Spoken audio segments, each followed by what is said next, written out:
Hey guys, what is up? It is me, Pagey, here once again with another video on The Flash Season 9, and we're finally here. It's premiered Episode 1, otherwise entitled Wednesday Ever After. It's finally here. We can talk about it. So of course, spoiler alert, if you don't watch the episode, go away. What the hell are you doing still here? Because we're going to be talking about everything that's in this episode from beginning to end. Maybe some extras for next week, maybe if the ending of this episode set it up. So yeah. There might be some extra stuff to talk about. But of course, if you haven't watched the episode and you are continuing, be sure to let me know in the comments section down below your various thoughts on this episode. Did you like the start? Is it making you a bit sad? Whatever it is, let me know in the comments section down below what you're thinking. And of course, if you're going to enjoy the video, enjoy the episode, you're looking forward to what's coming next, want to drop a like on the video to do all that. So of course, to recap, I guess, last season's ending, we had Reverse Flash, I guess, appearing to be taken down for good with a new avatar of the negative Speed Force potentially looming out there for the taking, with us then seeing this like mysterious blue crystal in the future in the year 2049, which of course is just making you go, ooh, ominous. This episode as a whole was a very weird one. I have to say, just to give my quick review out there before we break it down, it didn't like, I think the best way to word it is that it didn't feel like a season premiere. It almost felt like a filler episode. And that's not saying, you know, trashing on it. It just didn't feel like what you'd expect from a season premiere. It almost felt like a filler episode or like a return episode from one of those, like maybe a mid-season it's maybe a mid-season premiere is a good way to word it. It just felt like a really weird season premiere, and I'm very curious to see how most people react to it, because I think in regards to probably the hype levels that people had going into a final season, getting this episode might feel like a bit of a, maybe I was expecting a bit more. Now, of course, there's a lot of setup towards the end, which we'll talk about, but I am very curious to see how people reacted watching it, you know, through the motions, through the episode, and just the bit by bit parts of it. So yeah, it's a bit of a weird one. But the episode does open up with a pretty interesting scene where we have Tar Pit of all villains showing up, a post-crisis Tar Pit, I guess, attacking all these dock workers with everyone on Team Flash, including Frost, which out of the gate does not make sense. And this is because she's dead. And this is when everyone just starts dying around Barry with these weird like red lightning flickers in their eyes and stuff like that. But this is then when we have Barry waking up from a nightmare. So what the hell is going on there? But this is when we do pick up a week after the end of season 8. Of course, we had all that stuff going on, and this episode is picking up exactly 7 days after that finished up. And it's just been a week of like peace and quiet by the sounds of it. Iris is a bit stressed out about what's going on and going back to her normal life. But, you know, Barry is super happy, and he's actually overly confident about everything that's going on. It's almost like he knows what's going to happen, and even telling Iris to say yes at work, which Iris found a bit weird and odd. Now we did get Cecile training her new abilities, which I'd completely forgotten about from the end of last season. I saw her and I was like, what's going on? I was like, oh wait, last season she was like picking up the coffee cup with her mind and stuff like that, which I completely forgot about. But we can see that Joe is not comfortable with her getting deeper into the life as a powered hero. He would much prefer that she's going the other way, and they do touch upon where I think this is going throughout the rest of the season by the end of the episode. Now we do get Cat Grant wanting to buy the Central City Citizen off Iris and allowing it to grow and, you know, have all these like different facilities and stuff like that. But Iris is a little stunned and seems to connect the dots to what Barry was potentially hinting at, but also it just doesn't seem like it's what she wants to do. With Barry even putting himself up for a promotion at work, and Barry just seems to know a bit too much, as if he's just a bit too confident, as if he knows exactly what the score in the Super Bowl is going to be, and he's going to chuck $1,000 on it. He just seems way too confident. Now we do get the part that we've seen in a lot of the trailers and a lot of different promo material, which is the Captain Boomerang attack on the Cord Industries transport, and the Boomerang VFX in these like various scenes throughout the episode were very cool. But we do have Barry knocked back, and Boomerang does escape, but Barry just doesn't really care. He's very lackadaisical, he's very nonchalant with it all, and he just says, hey, I'll go get him another day, no worries, I'll just go hang out with Iris now. And everyone's like, wait, hold on, you're not going to deal with that? He could be doing something really dangerous. But one thing that Barry didn't know is that he did hit the tech that Boomerang was after, and it doesn't look great. It starts to flicker this pink color.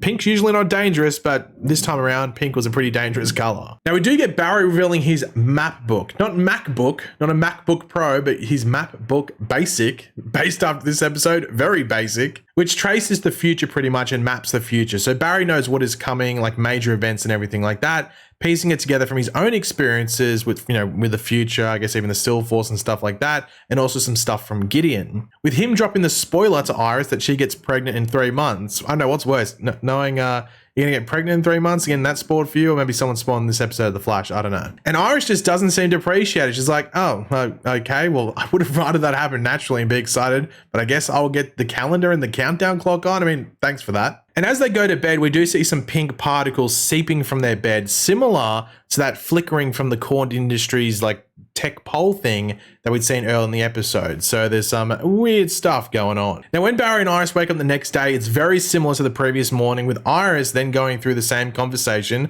with Allegra from the previous day at work. So it's just like, what the hell? And we see that it is still February 1st, just like it was yesterday, with Barry experiencing the exact same stuff as well at work, including the previous Captain Boomerang fight from the other day. And Barry this time appears to die. He goes up in flames and he seems to be like just burning away. Don't see anything too graphic. He just sort of gets like swallowed up by the flames. And this is what restarts the day officially. We are officially in a time loop, which either, I guess, happens when it hits midnight or they wake up the next day, or if one of them dies, most likely when Barry dies. Now, we learned that Cord was transporting a Roma accelerator. I think that's what it was called, which is pretty much a portable particle accelerator.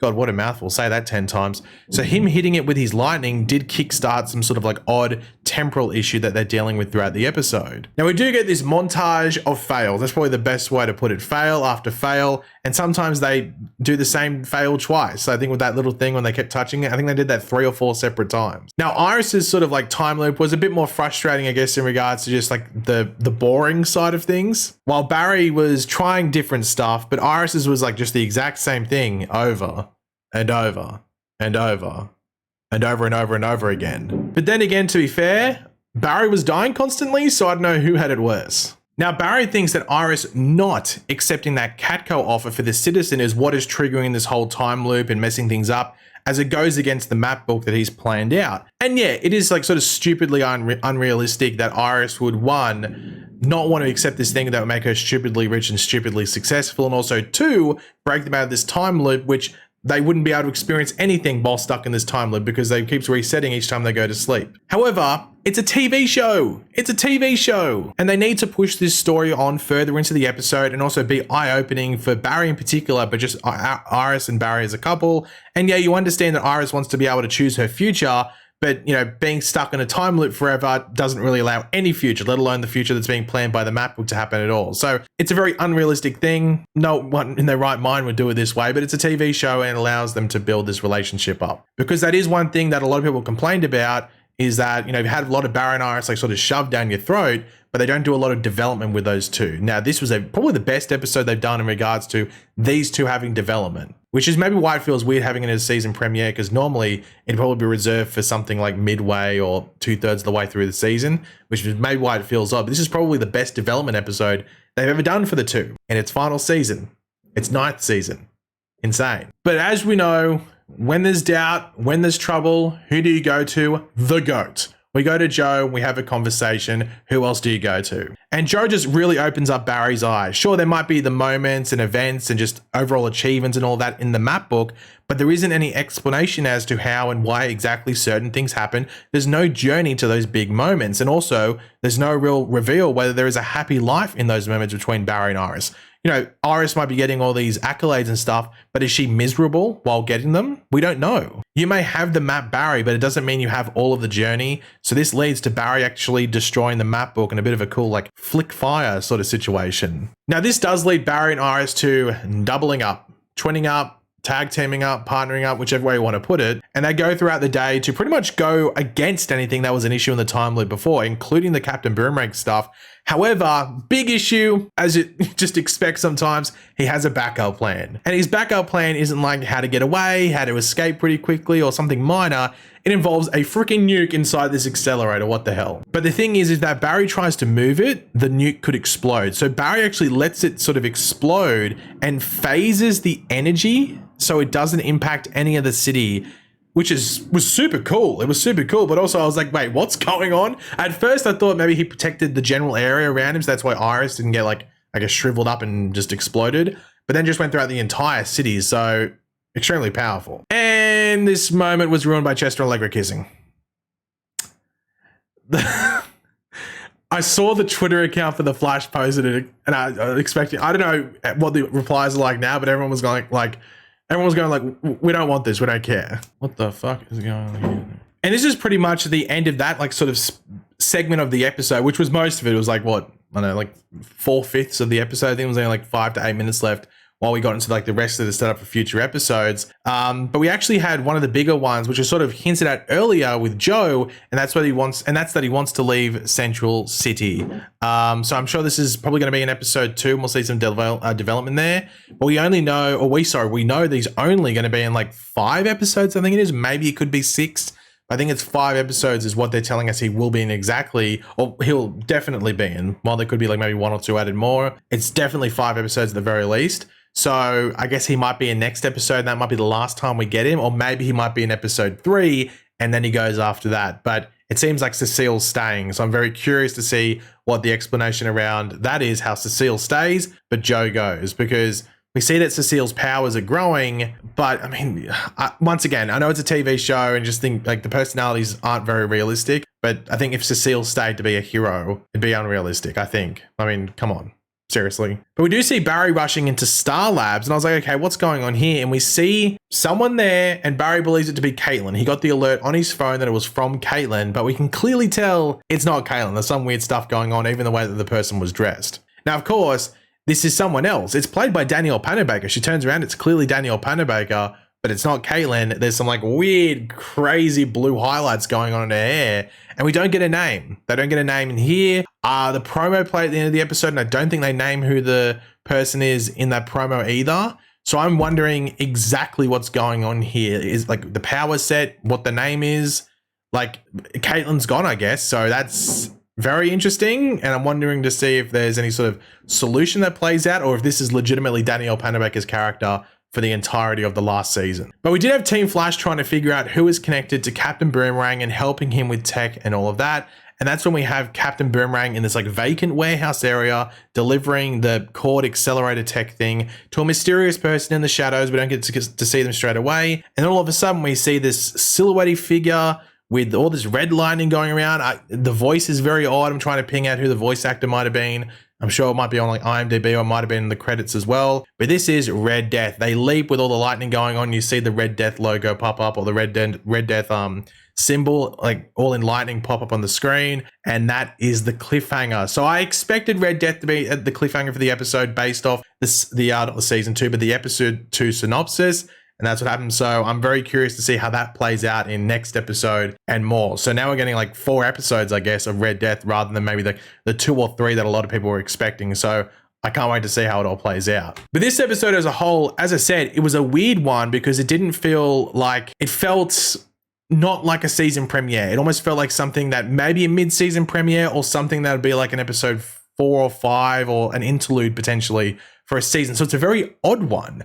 But I wonder if it's because they wanted to set up Captain Boomerang as a bit of a villain, and then it's tied to a larger thing that goes on, and they needed some subplot to go along with that, which was like the time loop. So even though that was the main plot, so I don't want to say subplot, but like a story to go alongside that introduction. So it was a weird one. I'm very curious to see what people, I saw people hating on it, and I saw people saying that they loved it. So it's one of those weird ones. I don't know where I sit. I think I definitely liked it more than I disliked parts of it. Like the only one that I rolled my eyes at was probably the Cecile powers and like Cecile potentially staying.